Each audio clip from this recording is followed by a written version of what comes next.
I think brilliantly captured. So let's say you have to talk about yourself, because investors typically, so let's say I'm involved in this ecosystem as I kind of keep changing my hat, at times mentoring some social enterprise, because social enterprise is my core area of interest.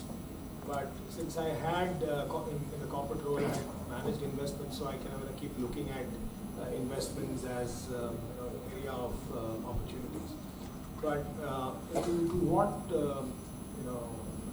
Nick already mentioned, I'll add a few more things. One is very clearly stating your problem. See what happens. In terms of if you have an idea, either you are solving a problem or you are creating a new demand, right? That's pretty much it. Anybody has any other thought in terms of idea? Any idea, any business idea that you have, either it is solving a problem or it is creating a new demand, right? There's nothing else. Anything else you have in mind? Yeah, so that's fixing let's say you have a problem, so the problem could be demand supply gap. If there is an existing problem, any gap that you are meeting. And the other is creating new demand, which is primarily not really new demand, I would say latent demand. Latent demand, like let's say Facebook. People always, across the globe, always, because we are by born narcissists, right? So you want to kind of show off whatever little that you can. So that was latent demand. Somebody kind of grabbed that and made it, really scalable, public, etc., etc. So these are the two really. And if you want to break it even further, so there is something like a very clear-cut demand gap. So let's say Goa, you have your daily need of vegetables is, let's say, 100 tons, and what you're producing probably is 10 tons. So that's a very clear gap. So somebody jumps into that, that's a clear opportunity. So that's a very clear one. And there are cases where it is not very clear. So let's say this is not really latent. Latent has, you really do not have any. So there are things like, which is a little suppressed. It's difficult to kind of understand, gauge. So there you need little more market research, etc., to identify as to where the market is and what kind of a market is. So maybe the entire supply chain, probably there are 3-4 gaps, etc. So clearly stating your problem and how you are solving that problem. Your business idea is around the solution, right? So you're offering a solution. So how is that work? Very clearly you have to define it, because most of the cases, so let's say if I assume that let's say quite a few of you are at a pre-idea stage. Probably the idea is still not very clear, very not concretized. So typically, if you see that if you have an idea, take it to the next level, which Nick was stating that prototype. So let's say even prototype also has two things. Prototype has operational prototype. The other is a commercial prototype. So what is the operational prototype? So if I say that if I can create let's say one of these devices, maybe a drone that can fly 30 kilometers in one charge, and it can carry 50 kg load. Yeah. So that's the operational parameter. So I'll do a testing so that it does what I'm claiming that it does. Now, having done that, if I say that, well, Nick, will you buy it for maybe $5,000? Nick may buy, but somebody else in the bigger market may refuse to buy it at $5,000. So the commercial pilot failed then. My prototype, so far as operations, is successful. My commercial prototype failed because the market is not really ready to pay and that's not the price point they're accepting it. So if you really look at, in terms of pitching it right, the summary that you need to keep it in mind is, first is the problem has to be acknowledged. So when you say acknowledged, so there has to be a very clearly stated problem. The problem has to be acknowledged by many. So what I say by many, so let's say if there is a problem that is hurting you or your family, your mother or your father, it may have a solution, but that's not a business solution. So if there are 1 million fathers, 1 million mothers, 1 million sisters, 1 million children, they're being impacted by that solution or the problem, then you're talking about it's a significant number of people, so there is a scale possible. So scale is again very, very important that you have to factor in while you are stating your problem and solution. So one is the problem, clearly state the problem. It has to be acknowledged by many. And those who acknowledge, there should be a willingness to pay for the solution that you have. So please keep that in mind. One is clearly identify the problem. And the problem should be acknowledged by many. And if there are many people who are acknowledging that problem, those many, or a significant part of that many, should be willing to pay for the service or the product that you have a solution. You understand? So if you can address these 3 points in any pitch, because the rest of the things, as Nick very clearly mentioned, that the accounts, the numbers, etc. will come later. Because people, the investor or anybody who is really seriously looking at you, or maybe an incubator, or maybe an accelerator, or anybody who is really trying to promote you or your idea, would look at these 3 factors. If you are good on those 3, then people will look at some of the points that he was stating in terms of, do you have a traction? Do you have a customer? Do you have a paying customer? How long the customer is paying, etc. So those are the numbers people would typically look at. So that's how we tend to look at any. Sorry, sir, we got started before we joined. So we're just trying to explain that what are the parameters.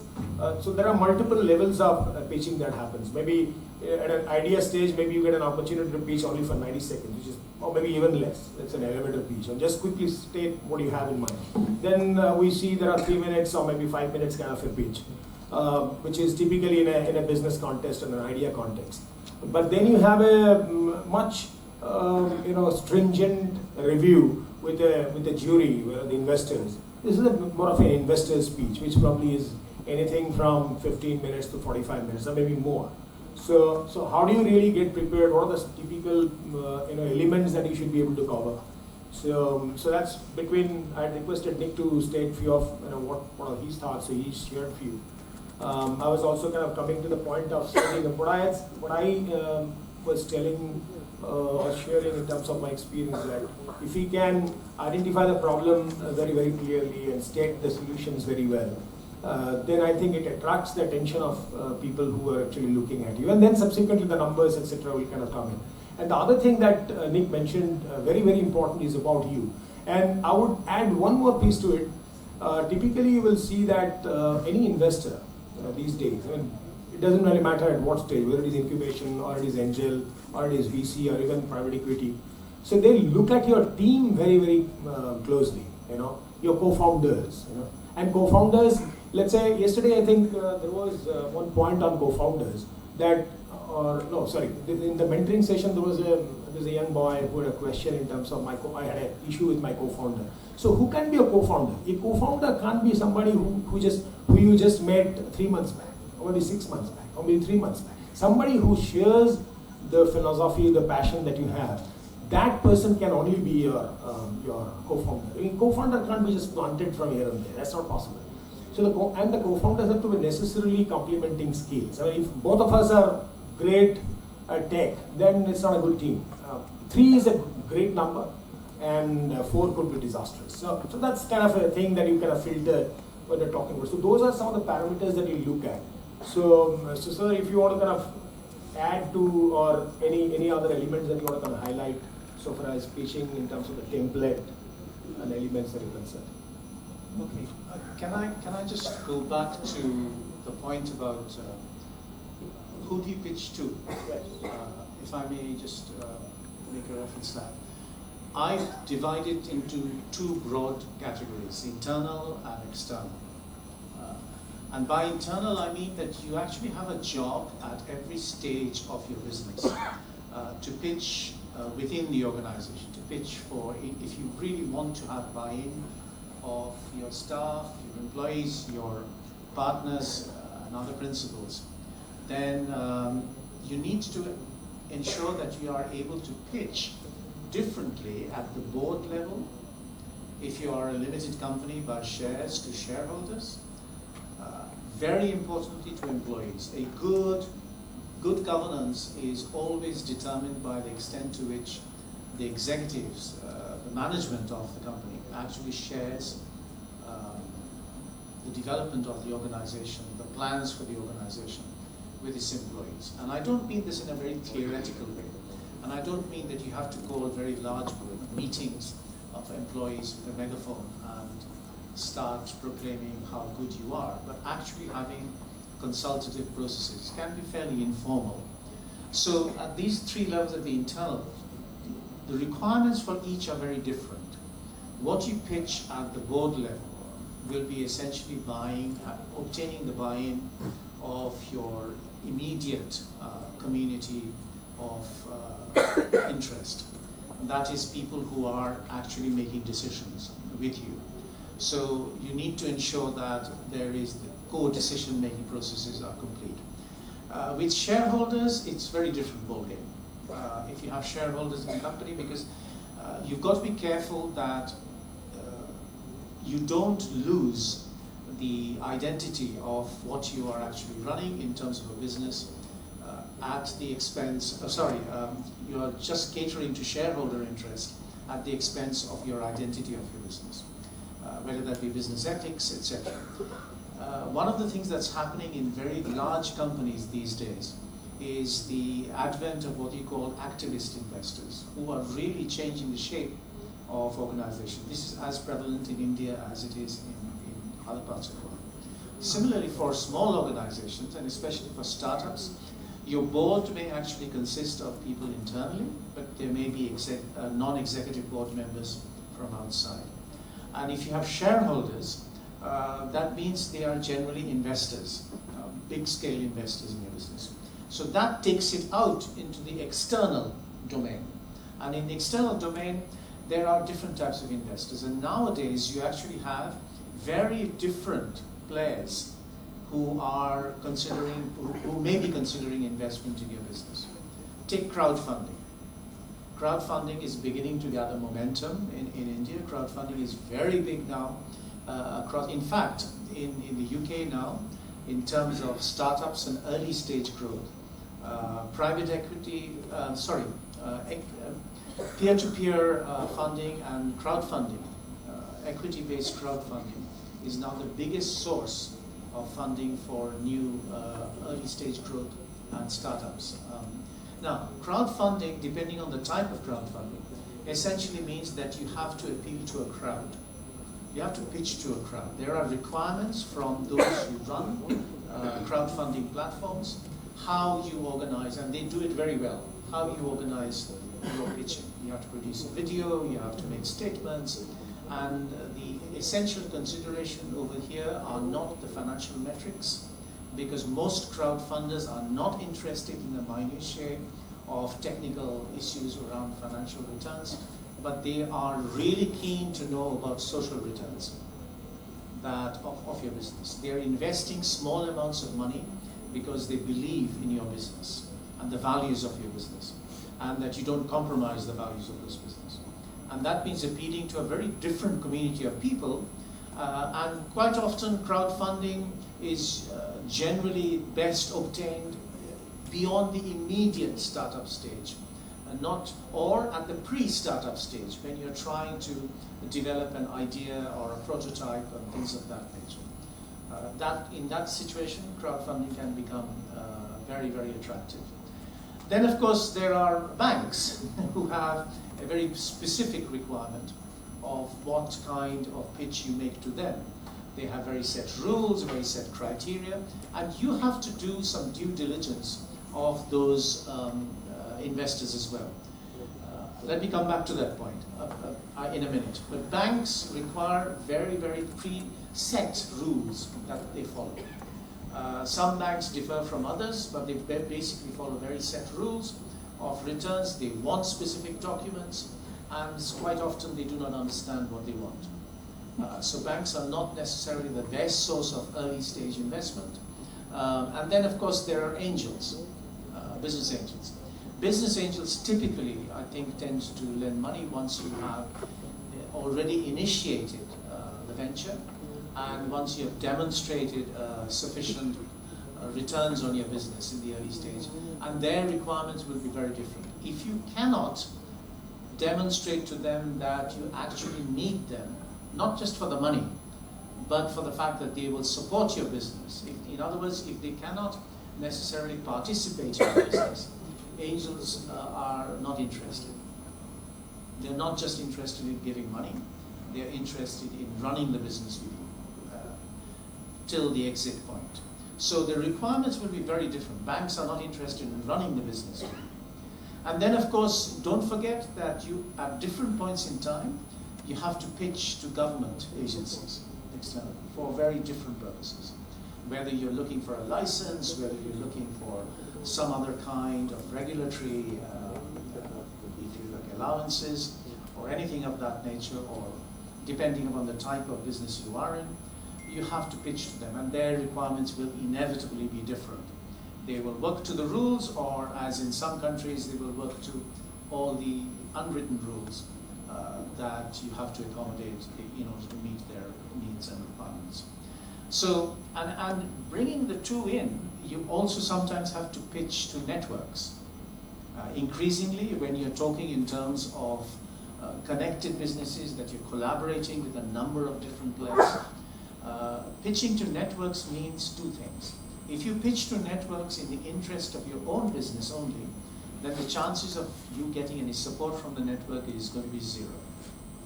If you cannot demonstrate that it will generate success for them too in some form, in other words, create a kind of win-win situation, then your ability to establish a network or participate or join a network will be limited.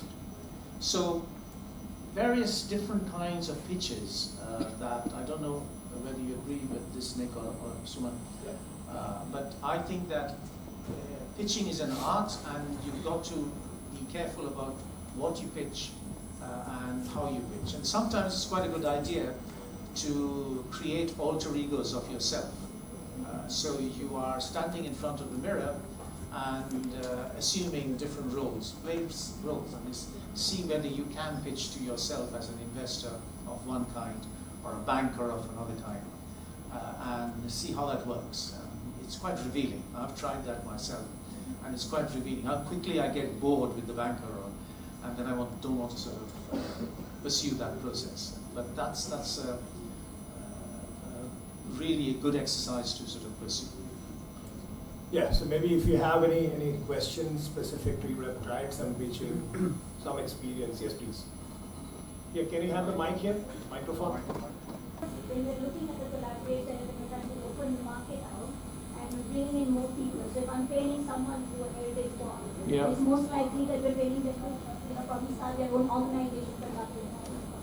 Well, that's, if you're spending time and effort in training someone, then it's like you do training for employees. I mean, quite commonly you'd say, well, I'm going to invest this chunk of money. You've got to stay with me for this long, or you pay it back.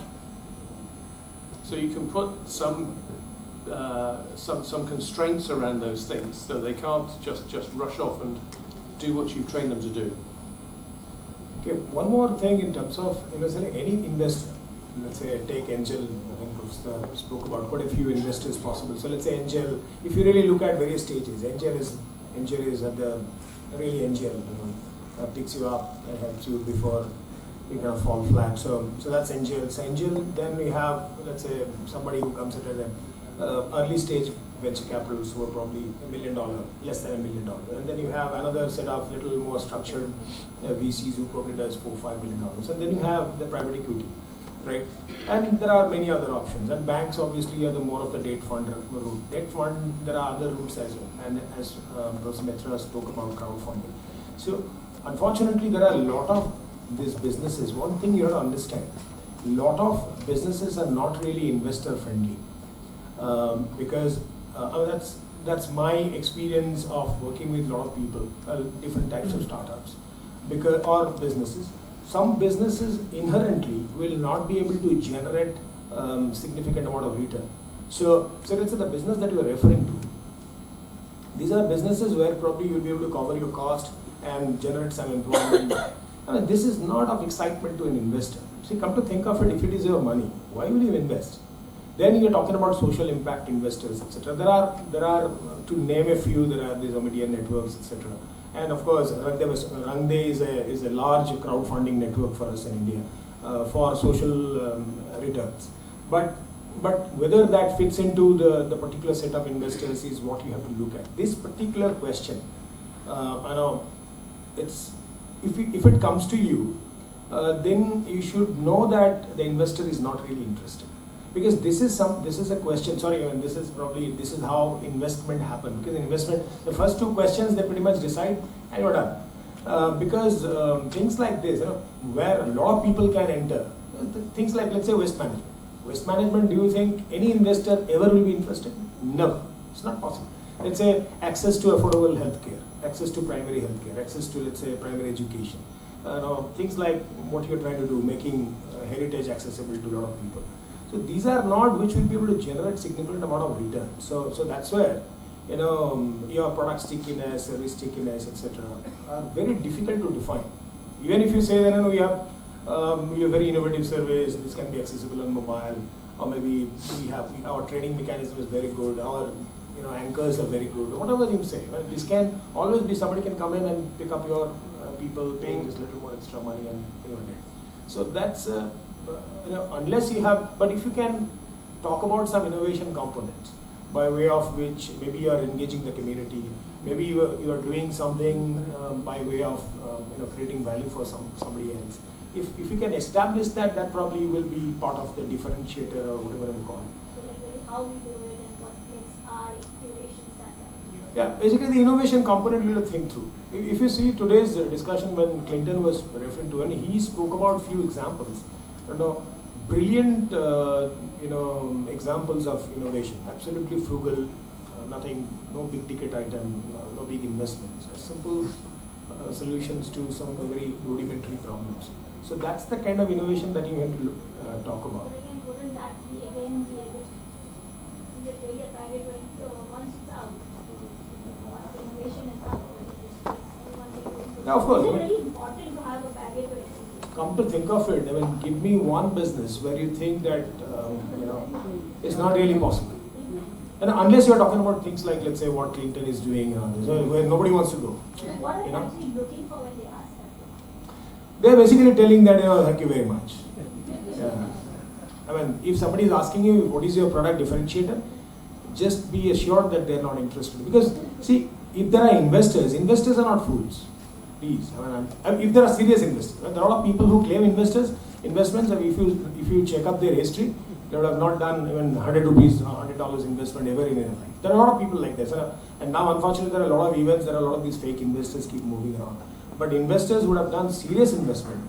They would have ensured that they would have picked up your profile, etc. at least 3 days or maybe a week in advance. Put somebody on that job of doing little necessary research. And come prepared with 2-3 questions. And if you can get past 2-3 questions, you're done. That's how it works. Mm-hmm. Right? I think so. I think most businesses are not investable like that, and you shouldn't really be trying.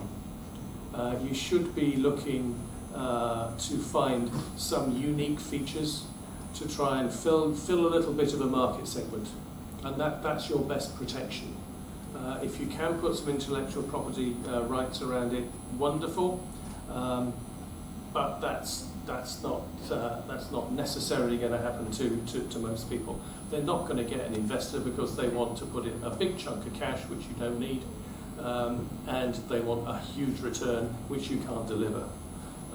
What you could do, especially for the very small things, which is nice and it feels a nice social thing, is crowdfunding. Crowdfunding has a couple of useful, one particular useful add-on. When you start a business, you think you know, but you don't. The acid test is customers and sales. If you go for crowdfunding, and if you get some crowdfunding, you've got some sales. That is market. You're doing marketing. And you're doing marketing at little or no cost, which is always an enormous benefit because marketing's hellish expensive. And you don't know which bit works. So it's doubly expensive. Can I just add to that a little bit? I mean, I'm in agreement with most of the things said over there. But going back directly to your question about what do they mean when they ask about barriers to entry? Well, I mean, you can get serious investors or you can get stupid investors. As people who are not necessarily interested in investing will, as Suman said, probably ask that question just to try and trip you up. But those who are serious are probably asking you the question because they want to know whether it's the barrier, the threshold entry level is high or low. They may not necessarily be aware. You cannot expect an investor to be aware of all kinds of businesses. They themselves are also limited. And so they might want you to explain whether the threshold of entry, do you understand whether the threshold of entry is high or low, and which means is competition likely to enter quickly or not? And I think you obviously need to be conscious of where you are in terms of the type of business you are operating. And if the entry threshold is low, if it's high, which means that you have certain proprietary interests or that the business is very innovative and that it's not likely to face competition early on, then I think you should not be too worried about the barrier to entry question in order to protect yourself. Because while on the one hand you will be obviously wanting to protect your business, a natural inclination, remember also that the best tribute that anyone can pay to your business is to copy it. Okay, do not be worried about imitation. I'm not talking about a startup, but I'm talking about a very established business. Armani, Giorgio Armani was once asked, are you not worried about the enormity of Armani fakes in China? He was just about to open a new store in Beijing. And he said, why are you opening a store? Because everybody is buying fake Armani suits or women's Armani dresses. And his response to that was, I'm not concerned at all, because the buyers who can really afford Armani actually come to Italy to buy. The Chinese who really want to buy proper Armani. They don't buy. But the rest who want to pretend they're wearing an Armani suit, let them go ahead. It's good promotion of my name and my label.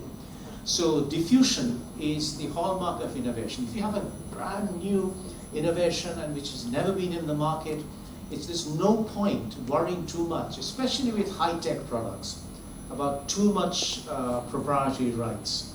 Because the chances of that being copied in one form or another, or replicated, not necessarily copied, but replicated, is going to be very high. And diffusion also suggests that your product has value. You cannot possibly enter all markets. I'm not too much of a supporter of intellectual property rights. A, because it's very expensive, especially when it comes to products and services. And B, when it comes to high-tech products, intellectual property is very leaky. It is easily picked up by people. In terms of your particular business, which is around heritage, as I think Nick was absolutely right, and crowdfunding offers much better opportunities at different stages of early stage development, because there you can motivate the community into participating, because that's what you want. You want people in the community to be part of that heritage that you're trying to protect, develop, etc., which is their heritage, not just your heritage, but their heritage. And that's where crowdfunding becomes really exciting. Just as much as crowdfunding is equally important for very novel niche businesses, which addresses human needs or social needs. That would be my take. In a way, a passionate entrepreneur, passionate about the idea. If somebody wants only to go as a social entrepreneur, would you advise them to be worried about the developing revenue model before entering into the social entrepreneurship? Shall I answer that? Yes. I will try and answer. I hope it's not a trick question. from a very successful social entrepreneur. No, I think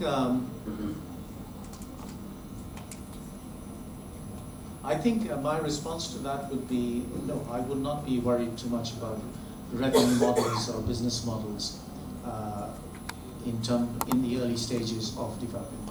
The demonstration of your passion and your ability to realize your passion, to me, is much more important. And to be able to show that to your crowdfunders or whoever is backing you, your philanthropists, etc., that you really have a passion to change things, move things around. And that mindset, that mental framework for driving your passion through will probably generate the kind of systemic structures, revenue models, business models, etc. I'm appalled at the number of sessions that take place in classes on social entrepreneurship. Very early on, students are being asked to think in terms of developing a business model for their social enterprise, along the same lines as a traditional business enterprise. And this is just bogus. This is just ridiculous. Because what they're trying to do is to tame that passion, to reduce that, control that passion, in order to demonstrate some kind of objectivity. Whereas a social enterprise must be able, the social entrepreneur must be able to galvanize the passion of his or her community with which he or she works, almost like an evangelist, and to be able to address that passion. And then I think with the community, with the society behind him or her, he or she will be able to develop the appropriate models necessary. My case is different. But if somebody wants to come up as a business for his primary intention, then the revenue model is very important for it. Our social entrepreneurship should not have a revenue model. Let me hear. I have a response to that, but I'll wait for. So should not have revenue model. See, one good thing of working on a model is the discipline in terms of you think through your options, etc. But if you know that if you're a social enterprise, your chances of raising funds from investors are very, very low.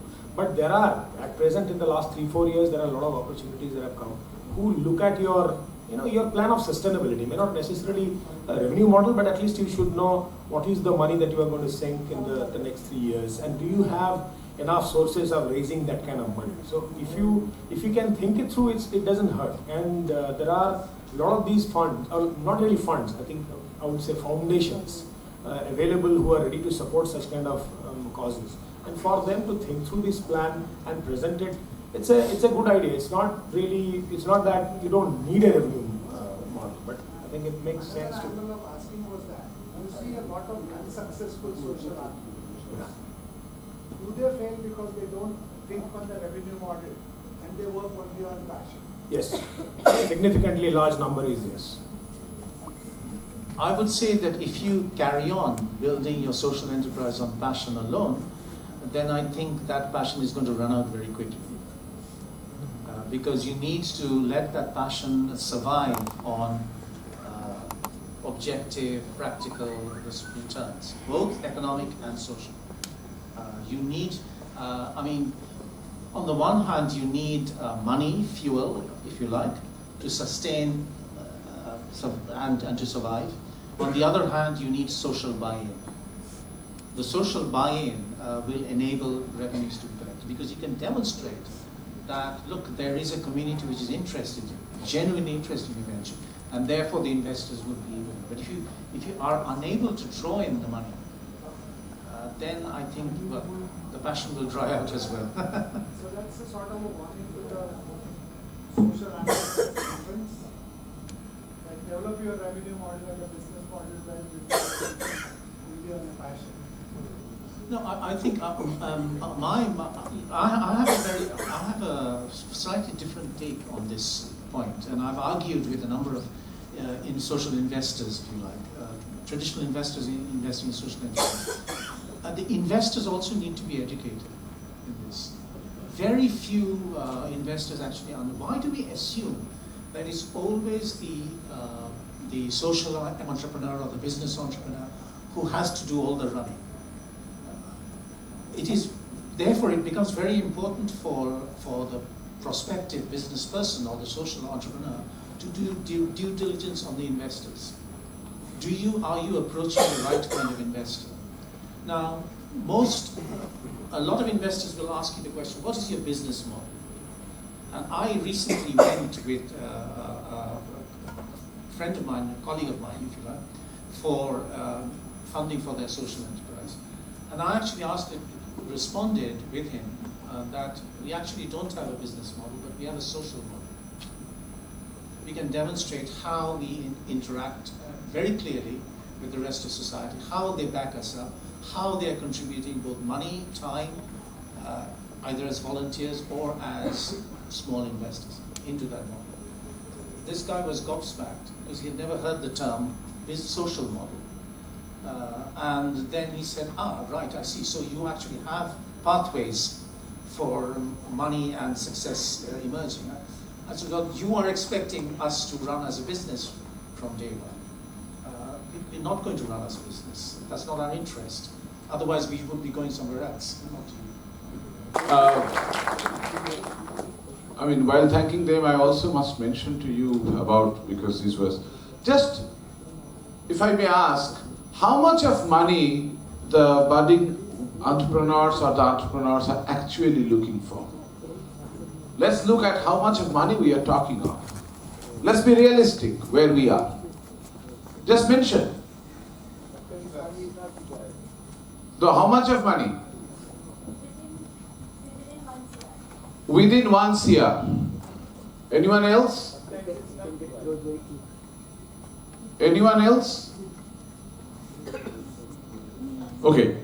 Now, within 1 year, yesterday she said 25 lakhs to 1 year.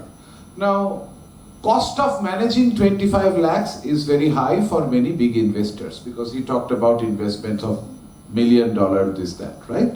The lowest of the lot will talk about the $1 million. So maybe looking for that finance from other sources is actually the way forward. Maybe there are different CSR programs that you need to tap. Maybe different foundations that you might need to tap. And these are available also in Goa. So please don't think that these are available only in Rome. These are available also in Goa.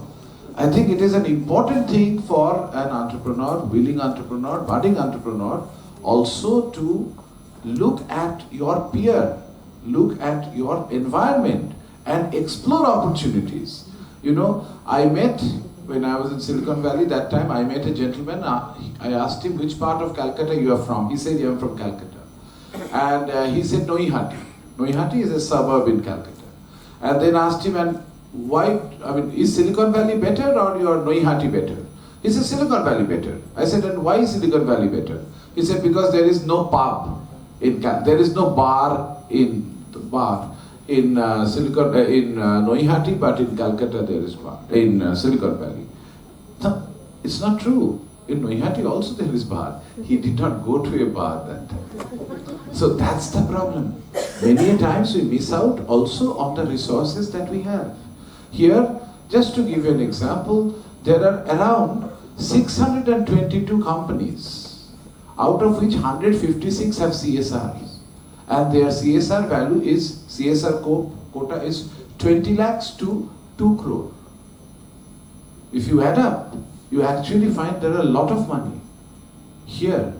And most of them is unused because they are not getting the entrepreneurs.